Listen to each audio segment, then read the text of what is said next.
Welcome to the Restricted Handling Daily Intel Brief. This is what's been going on in China in the past 24 hours. China is taking advantage of one of the biggest unintended consequences of the war in Ukraine. Russia's battlefield experience has become a source of valuable military lessons for Beijing. The latest reporting suggests the relationship between Moscow and Beijing is evolving beyond economic support. China is now seeking access to Russian operational knowledge, military technology, and lessons learned from a conflict that has transformed modern warfare. Since 2024, Chinese military personnel have reportedly trained at a Russian military complex near Volgograd, a facility associated with Russia's Eighth Army. The focus has been on the kinds of capabilities that have defined the war in Ukraine: drone operations, attacks against command posts, urban fighting, trench warfare, battlefield medicine, and mine warfare. That matters because China has spent decades building a modern military, but the PLA has not fought a major conflict since its 1979 war with Vietnam. Beijing has invested heavily in equipment, ships, missiles, and technology. What it lacks is recent combat experience. Ukraine has provided a front-row seat to how warfare is changing, and China is studying the playbook. One of the biggest lessons is the importance of unmanned systems. The battlefield in Ukraine has become a place where relatively inexpensive drones can destroy much more expensive military equipment, expose troop movements, and force armies to rethink how they survive. China already has a huge advantage in commercial drone manufacturing and has invested heavily in military unmanned systems. But Russian and Ukrainian forces have spent the last several years adapting those technologies under combat conditions. Beijing wants those lessons before it faces a crisis of its own. And that brings us to Taiwan. The concern for U.S. and allied officials is that Chinese access to Russian experience could improve Beijing's ability to conduct a future operation against Taiwan. The issue is not that Russia would necessarily fight alongside China in such a scenario. Moscow and Beijing do not have a mutual defense treaty, but Russia could provide intelligence, technical expertise, and operational lessons that would matter in a conflict where drones, missiles, submarines, and information warfare would likely play central roles. The maritime side of that competition is also getting more intense. China recently conducted naval exercises with Russia that focused on submarine operations, anti-submarine warfare, and unmanned systems. The exercises included Russian and Chinese submarines operating together, and they reflected a growing Chinese interest in Russia's experience dealing with underwater warfare and unmanned threats. For Beijing, the submarine question is especially important. China's navy is already the largest in the world by number of vessels, but its leadership understands that quality matters as much as quantity. The ability to build quieter submarines, improve underwater sensors, and operate farther from China's coastline could have major implications for any future conflict in the Indo-Pacific. While China is absorbing lessons from Russia, it is also continuing to pressure Taiwan directly.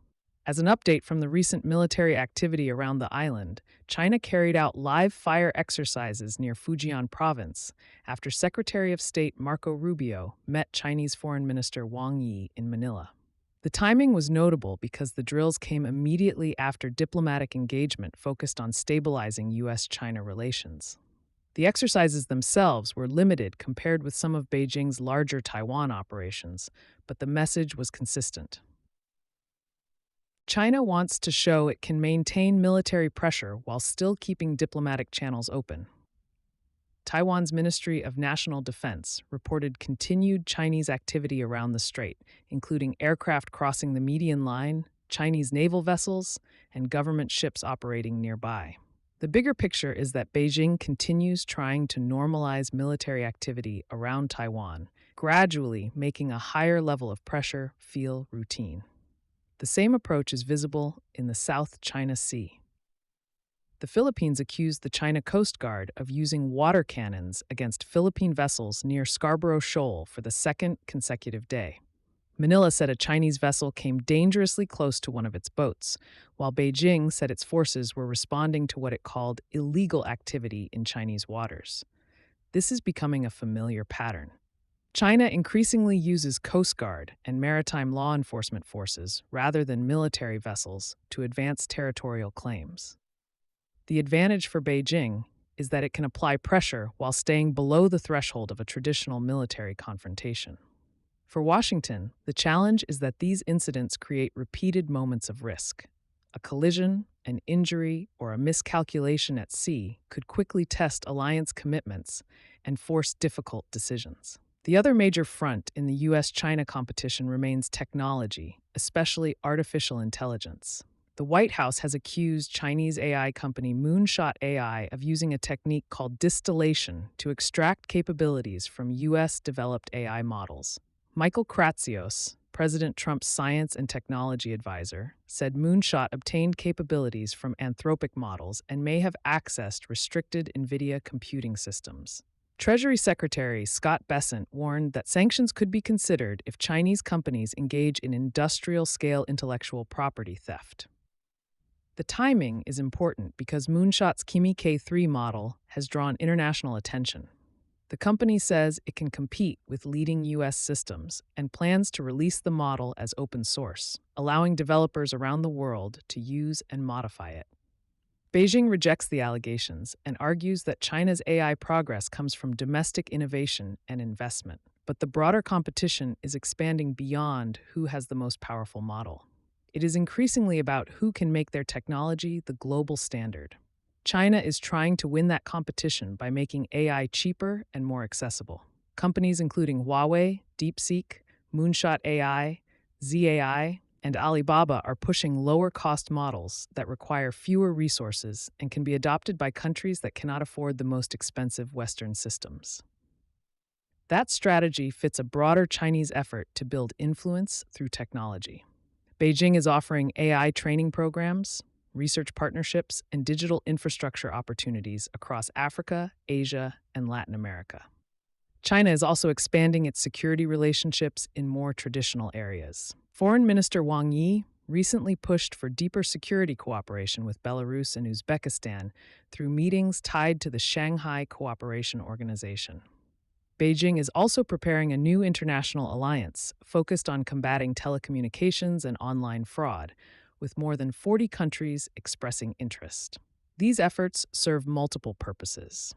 They address real law enforcement challenges, but they also expand China's international security relationships and create additional channels for influence. Meanwhile, Japan is responding to the changing regional environment by rebuilding its intelligence capabilities. Prime Minister Sanae Takaichi's government is pursuing the biggest intelligence reform effort in Japan since World War II.